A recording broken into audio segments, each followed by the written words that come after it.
ओम।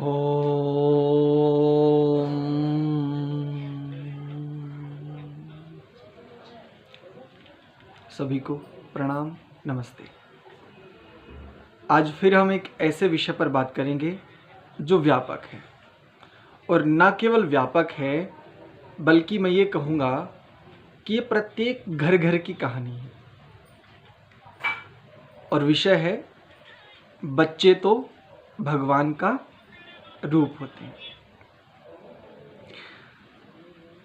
प्रायः सभी ऐसा कहते हैं और उन सभी में हम भी सम्मिलित हैं। बच्चे कैसे हैं? बोले भगवान का रूप। पहले भगवान को देख लेते हैं, बच्चों को बाद में देख लेंगे, रूप को भी बाद में देखेंगे। भगवान वर्तमान कथाकारों की बाढ़ आई हुई है और कथाकार एक बड़ी सुंदर, ना जाने किस व्याकरण से कैसे निरुक्ति करते मुझे आज तक समझ नहीं आया। मैंने भी व्याकरण का अच्छा खासा अध्ययन किया है, मैं व्याकरण का अच्छा खासा विद्यार्थी रहा हूँ, लेकिन मुझे आज तक समझ नहीं आया कि किस प्रकार से वो निरुक्ति कर रहे हैं भगवान शब्द की। वो कैसे कहते हैं कि देखो, भा से भूमि, गा से गगन, वा से वायु, आ से आकाश और ना से नीर। अच्छा, भा से भूमि ही क्यों? भा से भ्रम क्यों नहीं? है ना। गा से गगन ही क्यों? गा से गंध क्यों नहीं? गा से गंदा क्यों नहीं? मतलब जो आप चाहो बस वही। और ये कहां पर ये निरुक्ति इस प्रकार से किसी शब्द के किसी अक्षर को लेकर के और एक एक अक्षर को लेकर के आप कोई अर्थ निकालो, ये कैसे निकलता है अर्थ? ये कौन से व्याकरण का सूत्र है? मैंने भी महर्षि पाणिनि अष्टाध्यायी से लेकर के और वो उस प्रकार से उस परंपरा में मैंने भी पढ़ा है। आज तक तो मैंने ऐसा कोई सूत्र नहीं मिला। और यदि आपके पास ऐसा कोई सूत्र है तो मुझे बताइए कि भा से जब भगवान शब्द को आप सिद्ध करना चाहते हो तो भा से भूमि ही क्यों? भा से भ्रम क्यों नहीं?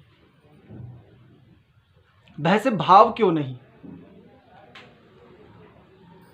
भय से भिन्नता क्यों नहीं? केवल भूमि ही क्यों? सबसे पहले ये निरुक्ति बंद कीजिए। ये निरुक्ति नहीं है वास्तव में। निरुपसर्ग पूर्वक जो एक सम्यक कथन कहना होता है उसको कहते हैं निरुक्ति। निरुपसर्ग और यहां पर व्यक्तिवाचायन धातु है। तो निरुक्ति एक बहुत सुंदर स्थिति है, वास्तव में एक वस्तु स्थिति है। तत्वतः जो कहना होता है, सम्यक प्रकार से जो कहना होता है उसको निरुक्ति कहते हैं। तो ये निरुक्ति नहीं है, ये विकृति है आपकी मानसिकता। सबसे पहले इसको बंद कीजिए। अब आप ये कहेंगे कि जी आपने ये तो कह दिया, तो फिर इसका वास्तविक अर्थ क्या है? हाँ, बताता हूं। भगवान शब्द जिस रूट से बनता है, जिस धातु से बनता है, वो है धातु पाठ में एक धातु पढ़ी है, भग ऐश्वर्य।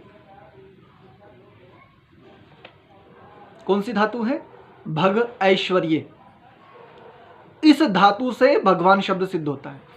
और जब इस धातु के अनुसार जब हम इसकी निरुक्ति करेंगे तो एक अर्थ हम निकालेंगे, या एक अर्थ होगा, इस प्रकार से हम उसका अर्थ निकालेंगे कि जो ऐश्वर्यशाली है वो क्या है?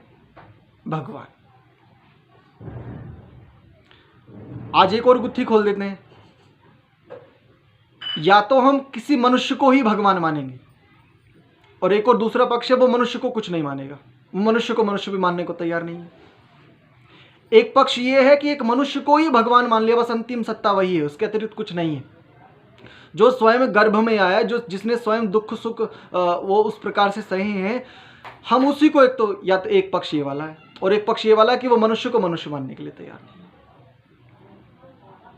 ये भी ठीक नहीं है। मूल को ठीक से समझ लीजिए, धातु को ठीक से समझ लीजिए, आपको दोनों स्थितियां समझ में आ जाएगी। मनुष्य भी भगवान हो सकता है, और इस सृष्टि का संचालन करता, इस सृष्टि को चलाने वाला, सृष्टि को रचने वाला, सृष्टि का संहार करने वाला, ये समस्त प्रकार के ब्रह्मांड में जो ग्रह उपग्रह आकाश गंगा, ये समस्त प्रकार की जो व्यवस्थाएं चल रही हैं, ये विभिन्न प्रकार के शरीरों की रचना माओं के गर्भों में, ये इस प्रकार की जो रचना करने वाले, ये इसको भी हम भगवान कहते हैं। तो संदर्भ यानी प्रकरण देख लेना। यदि अल्पज्य की बात की जाए, यदि शरीरधारी की बात की जाए, तो वहां पर मनुष्य लेना चाहिए।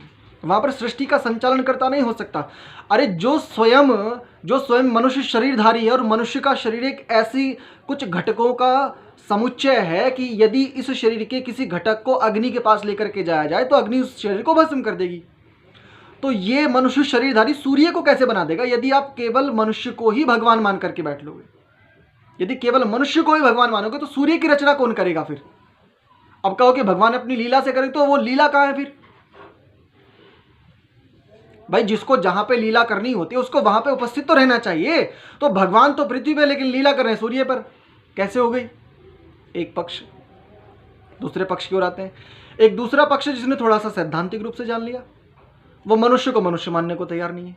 उसको ये दिक्कत है कि ये बताओ जी, ये तो मनुष्य को भगवान मानते हैं। अरे मनुष्य को भगवान मानते हैं तो यदि तुम उनसे अच्छा जानते तो उनको बता दो कि भाई भगवान मानो, लेकिन भगवान के भी विभिन्न संदर्भों में भिन्न भिन्न अर्थ हो सकते हैं। नहीं, लेकिन हम नहीं करेंगे क्योंकि हम सैद्धांतिक हैं। बड़ी बड़ी समस्या है। वापस आते हैं। अब बच्चे तो भगवान का रूप होते हैं। भग ऐश्वर्य धातु है, यानी जिसके पास ऐश्वर्य होता है वो भगवान है। अब वो मनुष्य भी हो सकता है। ये बताओ, किसी भी देश का यदि प्रधानमंत्री, उसके पास ऐश्वर्य है कि नहीं? किसी भी देश के प्रधानमंत्री को तो छोड़ो, संसार में यदि कोई भी स्वस्थ मनुष्य है उसके पास स्वास्थ्य रूपी ऐश्वर्य है कि नहीं है? उसके हाथ पर ठीक है, ये ऐश्वर्य है कि नहीं है? उसके पास उसकी उस प्रकार की क्रियाएं, यानी कि वो अच्छे से बोल सकता है, चल सकता है, ये सारी की सारी उसके पास जो संपत्तियां हैं, क्या ये ऐश्वर्य नहीं है? ऐश्वर्य का अर्थ क्या होता है? स्थितियां। और जिसके पास जितनी अधिक स्थितियां होती है उसको उतने अधिक ऐश्वर्यशाली कहा जाता है। और इसी ऐश्वर्यशाली, यानी जिसके पास बहुत बड़ा ऐश्वर्य था, उसको एक उपाधि दी जाती थी कि वो राजा कैसा है, उस राज्य का, उस देश का जो राजा है वो किसके समान है, कि मानो वो तो इंद्र है। लेकिन हमने इंद्र किसको बना दिया? हमने किसी और को इंद्र बना मारा। ये ठीक नहीं, ये उपाधियां थी। तो जहां पर जिसका प्रकरण हो, यदि प्रकरण सृष्टि के संचालन कर्ता का है तो वहां पर भगवान से क्या लेंगे? सारे ब्रह्मांड का संचालन करता, जो समस्त जीवात्माओं को उनके कर्मों का यथायोग्य फल देता है। और यदि कोई अल्पज्ञ है, सीमित है, शरीरधारी है, तो वहां पर भगवान शब्द से हमें क्या लेना चाहिए? मनुष्य। अब हम आगे चलते हैं। बच्चे तो भगवान का रूप होते हैं। अच्छा, कौन से भगवान का? कौन से भगवान का रूप बच्चों को बनाना चाहते हो? क्या उन भगवान का, जिन भगवान को इतनी बुद्धि नहीं है कि जबकि पृथ्वी है और जो सर्प है, जो सांप है, वो सांप भी पृथ्वी पर भी रह सकता है, पानी में भी रह सकता है। यदि पानी में रहने वाला सांप है तो पानी में रहेगा, और पृथ्वी पर रहने वाला सांप है तो पृथ्वी पर भी रह सकता है और पानी में भी वो गति कर सकता है। लेकिन जिस भगवान को इतनी बुद्धि, जिस मान्यता वाले जो भी उस प्रकार की मान्यता वाले, जिनके भगवान को इतनी भी बुद्धि नहीं है कि मनुष्य का वास पृथ्वी पर होता है, भूमि पर होता है, जल में नहीं। जल में आवागमन के लिए गति हो सकती है लेकिन वास नहीं होता, क्योंकि पृथ्वी को वसु कहा है शास्त्रों ने, क्योंकि ये वसाने वाली है, बसाने वाली है हमें। जिस भगवान को इतनी बुद्धि नहीं है कि वो सांप के कहां पर, समझ गए होंगे, ऐसा रूप बनाना चाहते हो? जिनके भगवान स्वयं बुद्धिहीन है, क्या ऐसे भगवान का अपने बच्चों को रूप बनाना चाहते हो? बनाना चाहते हो तो बनाओ, अच्छी बात है, सबकी अपनी एक यात्रा है। अच्छा, और देखते हैं एक आध। मेरा पुत्र है, मैंने अपने पुत्र का विवाह कर दिया। अब विवाह के बाद यदि मेरे पुत्र ने कहीं भी अपनी पत्नी का अतिरिक्त यदि किसी और को देख लिया तो पहले तो पत्नी सहन नहीं करेगी, पहले पत्नी बहुत बड़ा कुछ खड़ा कर देगी जिसकी कल्पना नहीं की होगी बेचारे ने, और घर वालों को पता चल जाए तो हो सकता है लठ भी आ जाए। लेकिन भगवान के नाम पे हम क्या कहते हैं? 16,108। कल्पना करो, ऐसे रूप बनाना चाहते हो? और देखो, और आगे चलते हैं, एक दो ही देख लेते हैं और बस, अधिक नहीं।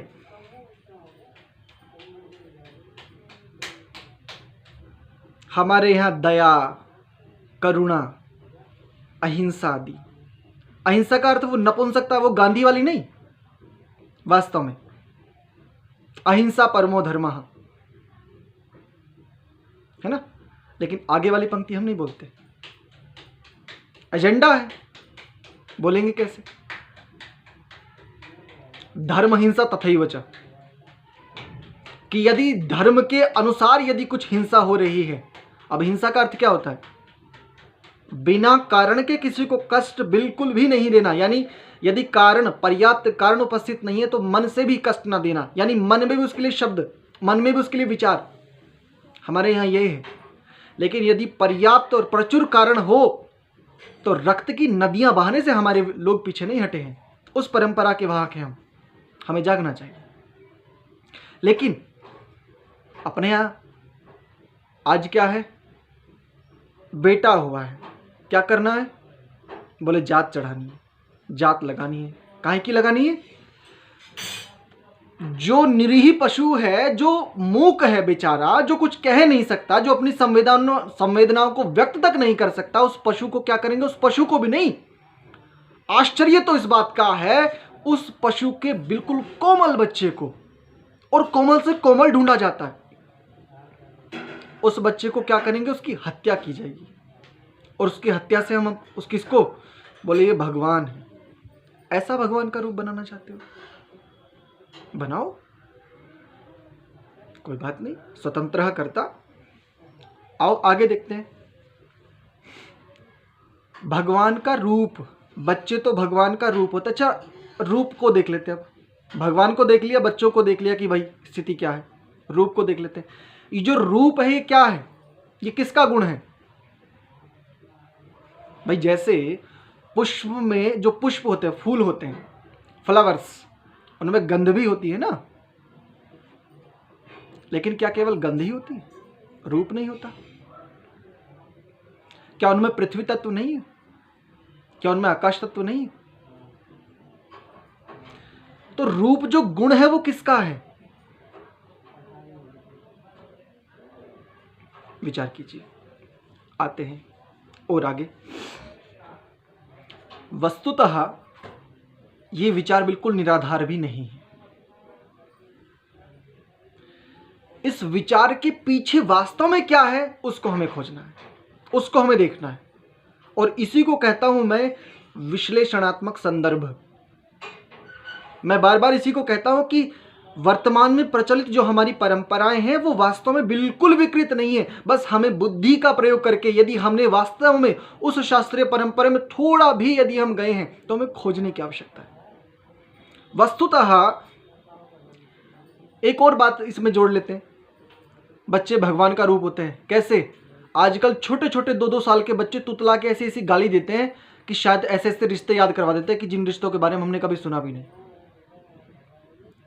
क्या ऐसे बच्चे भगवान का रूप होते हैं?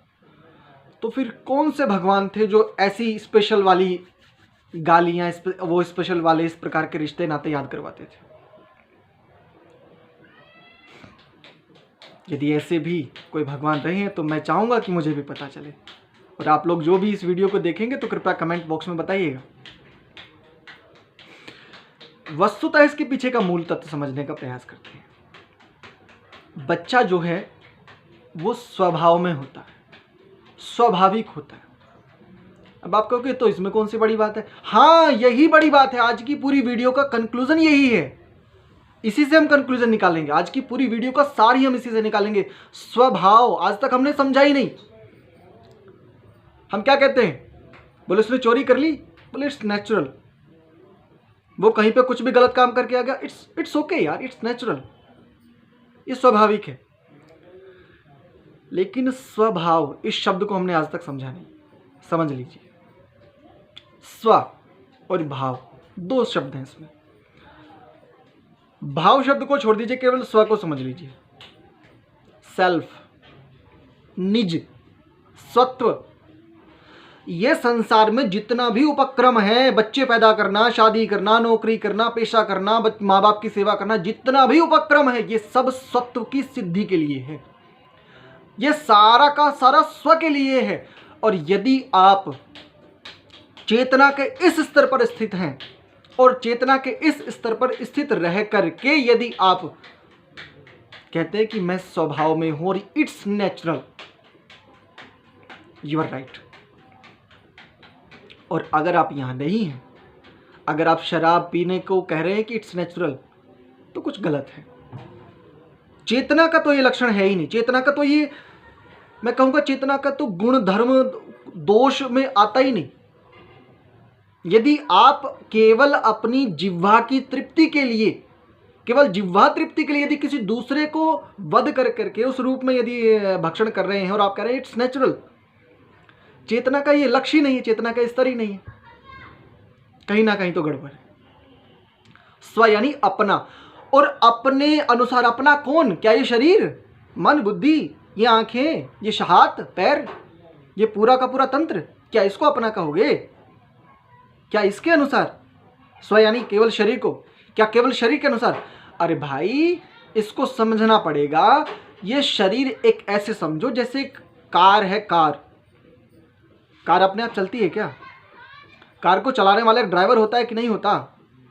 और कार को चलाने वाला जो ड्राइवर है, अब ये डिसीजन करता है कि इस कार को किस दिशा में कितना ले जाना और कितनी स्पीड पे भगाना है, इसकी कैपेसिटी क्या है। ठीक ऐसे ही ये शरीर जो तंत्र है, जो शरीर कार है, इसको चलाने वाला कौन है? वही चेतन तत्व। तो उस चेतन तत्व का स्व यानी उसका अपना भाव क्या है, यहां पर हमें देखना होगा। तो बच्चा क्या होता है वास्तव में, इसके पीछे के समझ लीजिए। बच्चा वास्तव में स्वाभाविक होता है, वो अपने में होता है, उसके भीतर वासना जागृत नहीं होती किसी भी सुंदर से सुंदर स्त्री को देख करके, सुंदर से सुंदर युवती को देख करके। और यदि कोई भी यदि बालक है तो यदि पुरुष है तो स्त्री के प्रति और स्त्री है तो पुरुष के प्रति। कभी देखा है किसी बच्ची को, छोटी सी बच्ची हो, उसको देखा है कि किसी सुंदर से लड़के को देखकर उसने कहा कि अरे वाह क्या हैंडसम, वेरी सेक्सी? कभी देखा? देखा ही नहीं, देख ही नहीं सकते। क्यों? तो देखो, वास्तव में जो अबोध होते हैं बच्चे, क्या होते हैं? अबोध। योगी में और बच्चे में बस इतना सा अंतर है कि बच्चा अबोध योगमय स्थिति में जीता है, यानी योगीवत जीता है, योगी नहीं हो जाता, ध्यान रखना। बच्चा अबोध योगीवत जीता है और योगी बोधवत बच्चा बन के जीता है। बच्चे को अगर आप एक बार ऐसे कर दो ना हप, तो भले वो कुछ ना करे लेकिन अपनी पलकें ढांपेगा, कुछ पल के लिए वो सहम जाएगा। बिल्कुल नेचुरल, बिल्कुल स्वाभाविक। बच्चे को यदि पोटी जाना, पोटी करना, तो वो ये नहीं कहेगा मम्मा मुझे पोटी आई है। वो क्या करता है? उसको यदि सुसु आए तो वो ये नहीं कहेगा अरे यार चलो थोड़ा सा ही काम कर लेता हूँ, अरे एक मेल डाल देता हूँ, कोई बात नहीं भैंस नहला देता हूँ, सानी करके कर लूँगा, कोई बात ना, हम तो बस 20 किलोमीटर तो बाइक चलानी है, पहुँचेगा चल वहीं जाके कर लूँगा। ये नहीं, यानी उसकी सारी की सारी, उसका समूचा जीवन, उसके समूची जीवन धारा, उसका पूरा का पूरा प्रवाह कैसा है? बिल्कुल स्वभाव में, बिल्कुल प्राकृतिक, प्रकृति के विरुद्ध नहीं है। और निश्चित रूप से जो भी मनुष्य प्रकृति के विरुद्ध नहीं है वो स्वाभाविक है। तो हमें चेतना के स्तर पर थोड़ा सा समझने की आवश्यकता मात्र है, कोई बहुत अधिक नहीं, बहुत अधिक नहीं। बच्चे भगवान का रूप होते हैं वास्तव में, तो वो इस रूप में होते हैं कि बच्चे अबोध योगियों के जैसे जीते हैं। योगी नहीं हो जाते, ध्यान रखना, बच्चों को योगी नहीं समझ लेना। अब क्या है, पूरे साल गाली देंगे बच्चों को, पूरे साल बेटियों को पीटेंगे, लेकिन अपने यहाँ पे आते हैं कुछ पर्व ऐसे, 1 घंटे पहले जब वो सुबह वही बच्ची जब वो स्नान नहीं करती तो उसमें 2 लगाए चांटे, 2 दिए धप, लेकिन नहलाकर उसको सुंदर कपड़े पहना के फिर उसी की पैर छू रहे हैं। भाई क्या क्या करना क्या चाहते हो, कहां जाना चाहते हो? आश्चर्य की बात है, अभी थोड़ी देर पहले आप उसको चटम चटाई कर रहे थे, अभी थोड़ी देर बाद आपकी स्थिति बदल गई है।